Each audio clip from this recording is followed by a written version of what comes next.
Di Futuhat, katanya Ibnu Arabi, sekarang tak kasih contoh ya, insan kamil itu sosok sejatinya, perwujudannya kayak gimana sih? Katanya Ibnu Arabi, lihatlah para wali sufi. Ya enggak apa-apa saya tambahi wali sufi ya. Kalau wali saja nanti pikiranmu jangan-jangan wali murid atau ben wali. Ya, jadi wali sufi atau mursyid kalau di Torekot. Itulah profil seorang insan kamil. Di situ kesisip pendapatnya Al-Qushairi, silahkan kamu baca saja, tak loncati langsung ke pendapatnya Ibnu Arabi saja. Jadi kayak gimana sih cirinya wali sufi itu? Katanya Ibnu Arabi, yang pertama, kalau kamu ingin nyari orang yang memang wali, yang pertama apa? Yaitu orang yang hanya minta tolong dan minta perlindungan pada Allah saja. Tidak butuh dukungan, tidak butuh pertolongan siapapun. Tidak butuh massa, tidak butuh polisi, tidak butuh TNI. Dia sudah hanya Allah saja yang dia mintai pertolongan. Tidak bikin surat edaran untuk berangkat atau untuk melarang berangkat. Ya, jadi dia tidak butuh semua itu sudah. Tidak penting. Bagi dia yang penting Allah ridho padaku. Oke, jadi itu ciri yang pertama. Jadi hanya Allah saja pelindungnya. Yang kedua adalah yang tadi, orang yang taholak bi ahlakillah. Orang yang ya wis gampang-gampangane ahlaknya terpuji. Dalam hidupnya isinya hanya keutamaan-keutamaan. Sabar, penyayang, pemaaf. Kamu ngerti sendirilah orang baik dan orang yang tidak baik. Itu karakter kedua. Jadi kalau di sekelilingmu ada orang kayak gini, dia punya karakter wali sufi. Jadi siapapun itu, ya wali sufi itu kan kayak tadi insan kamil ya, dia menjamin keberlangsungan alam, keberlangsungan kehidupan kita sehingga tidak jadi kiamat. Jadi hari ini kan banyak teman-teman kita yang tawuran.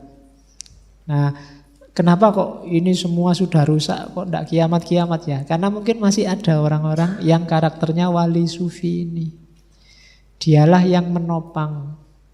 Maka kalau ada ulama, kalau ada aulia yang meninggal, itu kan di hadis, di kitab-kitab banyak disebut itu bencana yang luar biasa.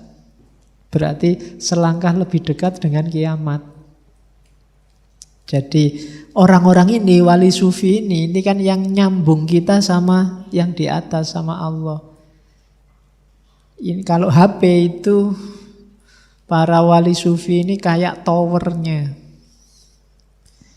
Begitu towernya hilang, sinyalmu hilang. Kamu tidak bisa lagi nyambung sama providernya. Jadi maka hargailah orang-orang ini. Gara-gara mereka dunia ini tidak sampai kiamat, sampai hari ini. Ya, sekarang kan banyak yang tawuran-tawuran itu. Oke, harusnya umat Islam itu wasaton. Wasaton itu wasit. Cuma sekarang wasitnya ikut main. Susah sekarang wasitnya main. Janjane kalau gini loh, kalau ada orang tawuran, misalnya di ngaji ini ada yang gegeran tawuran. Itu kan kamu pertama-tama tidak bahas siapa yang salah, siapa yang menang, siapa yang benar. Tapi pertama-tama yang dilakukan apa? Dipisah. Biar nggak tawuran, biar nggak pukul-pukulan. Kan gitu, itu namanya wasit. Jadi, hari ini nggak ada yang misah. Jadi ada saudaramu tawuran, yang lain tidak misah, tapi satu pihak ini, kamu pihak siapa? Pihak sana, ayo tawuran sekarang ganti, kita beda pihak. Terus gitu, tidak ada yang misah. Harusnya naturalnya itu kalau ada saudaramu yang tawuran, pertama-tama jangan ribut siapa salah siapa benar dulu. Dipisah sih. Baru dijernihkan persoalannya. Hari ini ada temennya tawuran, yang lain sorak-sorak terus mendukung A, mendukung B, tidak ada yang mau misah. Itu menurut saya problemnya di situ. Akhirnya ya tetap tawuran. Oke, yang selanjutnya kok sampai situ. Terus orang yang selalu menyucikan dirinya lahir dan batin. Kenapa kok enggak batin saja penting? Iyalah, lahir penting no. Batinmu enggak dapat tempat yang layak kalau lahirnya rusak. Lahir juga penting. Ya dipelihara lahir, tetap butuh makan, butuh tidur. Meskipun jangan makan berlebihan, tidur berlebihan. Harus tetap diopeni. Kalau kita kan yakin jasad lahiriah itu titipannya Allah. Usahakan titipan ini jangan disia-siakan. Besok kembalikan dalam kondisi baik. Biar yang nitip tidak kecewa. Ya. Jadi kalau kamu suka melekan, menyiksa tubuhmu dengan tidak tidur, itu hati-hati. Nanti jangan-jangan yang nitip kecewa. Hiduplah yang tertib. Waktunya makan ya makan. Kalau tidak punya uang ya utang. Ya bilang ke temenmu, mbok aku utang duitnya ini loh, mau ngopeni titipannya Allah ini loh. Jadi masa nggak boleh kan gitu. Terus orang yang selalu bersyukur apapun yang menimpa dirinya.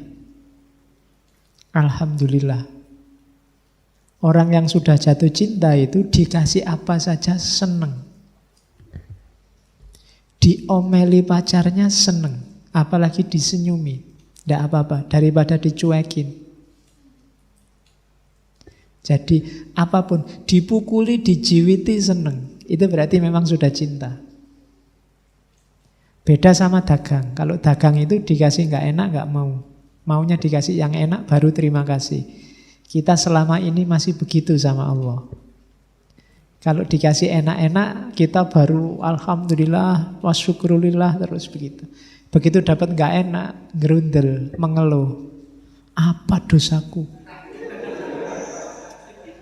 Apa salahku? Kan kita selalu begitu ya. Ndak, orang yang makomnya wali sufi, ndak ada yang tidak menyenangkan bagi dia kalau itu datangnya dari Allah. Dalam bentuk apapun. Ya berat ya. Terus orang yang muhsin. Ini yang saya bilang di awal tadi. Orang yang tidak merasa dirinya sudah cukup baik. Maka dia ingin memperbaiki diri terus. Tidak merasa final bahwa akulah yang paling benar. Tapi dalam pikirannya, siapa tahu aku masih salah. Siapa tahu dalam kebenaran yang aku yakini ada ketidakridhoan dari Allah. Siapa tahu tersisip di situ riya, sombong, sum'ah, ujub, macam-macam. Jadi dia selalu hati-hati, selalu ingin lebih baik terus. Namanya muhsin. Tidak sekedar mukmin atau muslim. Jadi orang ini ingin memperbaiki diri terus. Oke. Dan yang terakhir cirinya wali sufi adalah menghadirkan Allah senantiasa dalam detak jantungnya, dalam setiap langkahnya, setiap kata-kata omongannya dan seterusnya. Itu cirinya wali sufi. Jadi dia yakin Allah hadir dalam hatinya, di mulutnya waktu dia ngomong, di pikirannya waktu dia mikir. Ini bikin orang hati-hati.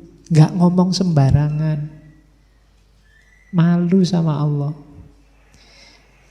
Karena Allah ada di situ. Bahkan dia hadir lebih dekat dari ulat leher kita. Bikin kita hidupnya terjaga. Itu wali sufi. Ada apa-apa dikembalikan ke Allah.